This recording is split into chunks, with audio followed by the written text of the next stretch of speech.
Hello મિત્રો, કેમ છો બધા? સ્વાગત છે તમારું અમારી આ યુટ્યુબ ચેનલમાં. તો મિત્રો, આજની અમારી સ્ટોરી છે ભવિષ્યની ચિંતા છોડીને આજ ઉપર ધ્યાન આપવું જોઈએ.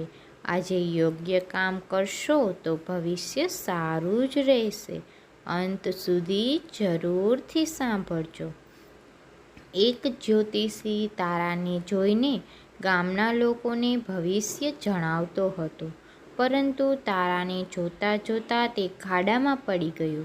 પ્રાચીન સમયમાં એક ઢોંગી જ્યોતિષી હતો. તે ગામના લોકો સામે મોટો જ્યોતિષી બનવાનો ઢોંગ કરતો હતો.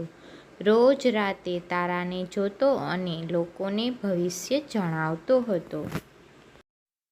જ્યોતિષી લોકોને કહેતો હતો કે મને તારાની ભાષા વાંચતા આવડે છે. તારા આપણું ભવિષ્ય જણાવે છે, એટલે હું તેમને જોતો રહું છું. ગામના લોકો પણ તેની વાતો પર વિશ્વાસ કરી લેતા હતા. એક દિવસ રાતના સમયે તે તારા જોઈને ક્યાંક જઈ રહ્યો હતો. તેનું સંપૂર્ણ ધ્યાન તારા ઉપર જ હતું. ત્યારે અચાનક તે પડી ગયો. ત્યાં કાદવ હતું. કાદવમાં લપસીને જ્યોતિષી એક મોટા ખાડા સુધી પહોંચી ગયો. હવે તે ખાડામાંથી બહાર આવવાની કોશિશ કરવા લાગ્યો, પરંતુ ખાડો થોડો ઊંડો હતો. કાદવના કારણે તે વ્યક્તિ બહાર આવી શક્યો નહીં.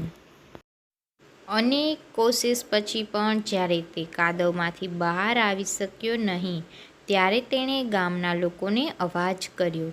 તેનો અવાજ સાંભળીને ગામના લોકો તરત જ તે ખાડા પાસે પહોંચી ગયા અને તેને દોરડાની મદદથી બહાર કાઢ્યો. ગામના લોકો જ્યોતિષીની આદત જાણતા હતા કે તે તારાને જોઈને જ ચાલી રહ્યો હશે, ત્યારે જ આ ખાડામાં પડ્યો છે.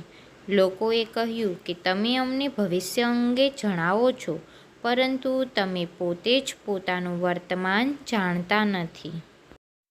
તમને એ વાતની પણ જાણ નથી કે તમારા પગ નીચે શું છે. ભવિષ્યમાં શું થશે તે વિચારવાનું છોડીને વર્તમાન ઉપર ધ્યાન આપો, ત્યારે જ જીવન સફળ થઈ શકશે. બોધપાઠ: જે લોકો ભવિષ્ય માટે વિચારતા રહે છે અને વર્તમાનમાં યોગ્ય કામ કરતા નથી, તેમને ક્યારેય સુખ મળી શકતું નથી.